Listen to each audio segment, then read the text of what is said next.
नमस्कार। आज हम हिंदी भाषा प्रयोग के विविध रूप पर चर्चा करेंगे। हिंदी भाषा प्रयोग के विविध रूप में हम लेते हैं बोली, मानक भाषा, संपर्क भाषा, राष्ट्रभाषा एवं राजभाषा।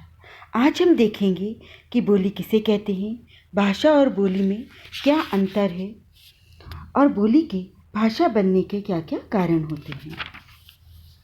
बोली भाषा का वह रूप है जिसका व्यवहार बहुत सीमित क्षेत्र में होता है। भाषा का यह रूप मूलतः भूगोल पर आधारित होता है। श्याम सुंदर दास के शब्दों में बोली से हमारा अभिप्राय स्थानीय और घरू बोली से है, जो तनिक भी साहित्यिक नहीं होती और बोलने वाले के मुख में ही रहती है। भोलानाथ तिवारी की मान्यता है कि किसी छोटे क्षेत्र की ऐसे व्यक्ति बोलियों का सामूहिक रूप जिनमें आपस में कोई स्पष्ट अंतर न हो स्थानीय बोली या उपबोली है। बहुत सी मिलती जुलती उपबोलियों का सामूहिक रूप बोली है और मिलती जुलती बोलियों का सामूहिक रूप भाषा है।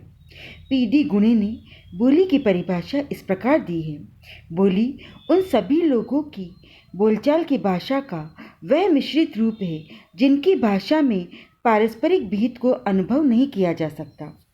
बोली विभाषा, उपभाषा या प्रांतीय भाषा के लिए अंग्रेजी में डायलेक्ट शब्द प्रयुक्त होता है। कभी कभी कोई बड़ा साहित्यकार जैसे सूरदास, जायसी ने क्रमशः ब्रज भाषा एवं अवधि को बोली विशेष को विभाषा का रूप प्रदान कर देता है, तो कभी कभी कोई बोली पूर्णतया विकसित होकर भाषा जैसे खड़ी बोली का रूप धारण कर लेती है। कुछ बोलियां समय के साथ लुप्त भी हो जाती हैं। कपिल देव द्विवेदी ने लिखा है कि बोली के लिए फ्रांसीसी शब्द पातवा प्रचलित है।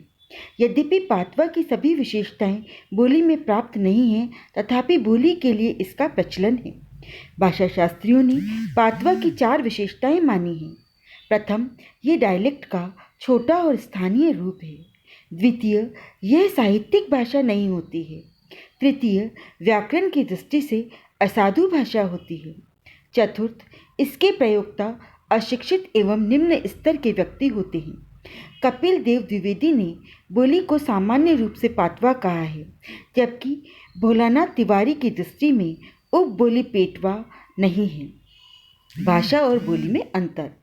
भाषा और बोली में अंतर हेतु कोई विभाजक रेखा नहीं खींची जा सकती, क्योंकि दोनों में कोई मौलिक भेद भी नहीं है। द स्टोरी ऑफ लैंग्वेज में भी कहा गया है, भाषा और बोली में कोई तात्विक अंतर नहीं है।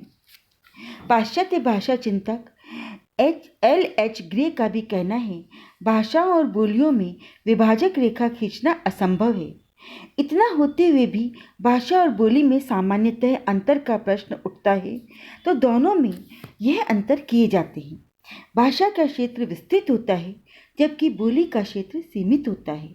एक भाषा के अंतर्गत एकाधिक बोलियां हो सकती है, किंतु बोली के अंतर्गत कोई भाषा नहीं होती है। सामान्यतः हर भाषा का अपना व्याकरण होता है, किंतु बोलियों का प्रायः व्याकरण नहीं होता है। अर्थबोध की दृष्टि से बोलियों में परस्पर बोधगम्यता होती है, परंतु भाषाओं में परस्पर बोधगम्यता नहीं होती है तो बहुत कम। साहित्य की रचना प्रायः भाषा में ही होती है, परंतु बोलियों में साहित्य का प्रायः अभाव रहता है। भाषा का मानक रूप होता है, बोली का नहीं। भाषा साहित्य के साथ साथ शिक्षा, शासन, विधान, न्याय और कार्यपालिका इत्यादि विविध क्षेत्रों में व्यवहृत होती है, किंतु बोली लोक साहित्य के अंतर्गत लोकगीतों, लोक कथाओं, लोक गाथाओं, वाचिक परंपराओं एवं बोलचाल में ही प्रायः व्यवहृत होती है। भाषा बोली की तुलना में अधिक प्रतिष्ठित होती है। बोली भाषा से जन्य होती है। इस प्रकार भाषा बोली में माता पुत्री का संबंध है।